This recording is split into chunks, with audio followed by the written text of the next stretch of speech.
Hello বন্ধুরা, আশা করি তোমরা সবাই ভালো আছো। আমি তোমাদের ইয়ামুনা। যারা আমাকে ফলো করো তারা প্রত্যেকেই জানো আমি বিশেষত আমার ব্লগে কাজের দিনগুলো শেয়ার করি। আজকের ব্লগে তোমাদের সাথে শেয়ার করব আমার নিজের পার্সোনাল একটা দিন। দেখে অবশ্যই বুঝতে পেরেছো আজকে আমি চলে এসেছি নিজের চুলটা স্টাইলিং করতে। অনেক দিন ধরেই ভাবছিলাম চুলটা কাটবো, বাট কাজের প্রেসারে সময় হয়ে উঠছিল না। চলো ছোট্ট করে তোমাদের আগে স্যালনটার একটা ট্যুর দিয়ে দিই।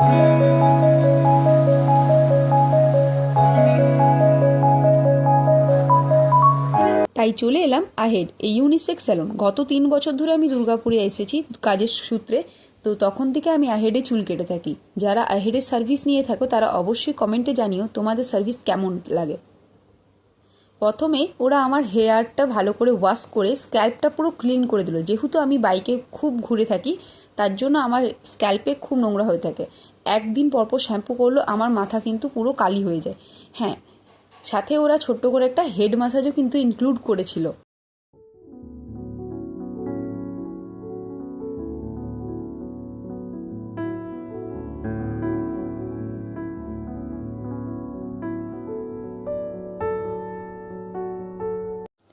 এরপরে ঝটপট করে ওনারা শুরু করে দিলেন আমার হেয়ার কাটিং। আমি খুব রেয়ারলি হেয়ার কাট করে থাকি, তা আমার চুলের 60%-এর মতো ড্যামেজ হয়ে গিয়েছিল। আর আমার চুলের যে টেক্সচারটা আছে সেটা হচ্ছে পুরো স্ট্রেট অ্যান্ড থিন।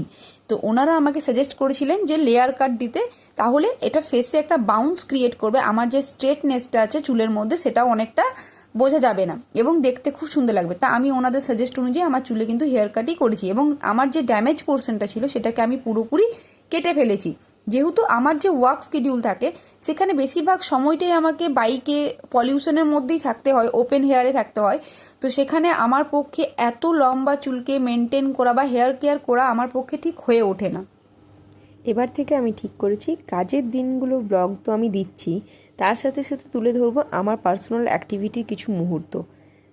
তো 3 বছর ধরে আমি এখানেই সার্ভিস নিয়ে আসছি এবং আমি খুব স্যাটিসফাইড একজন কাস্টমার বলতে পারি আহেডের। তো তোমরা যদি কেউ এই লোকেশনে যেতে চাও বা সার্ভিস নিতে চাও অবশ্যই আমাকে কমেন্ট করো বা ডিএম করতে পারো, আমি তোমাদেরকে লোকেশনটা শেয়ার করে দেবো।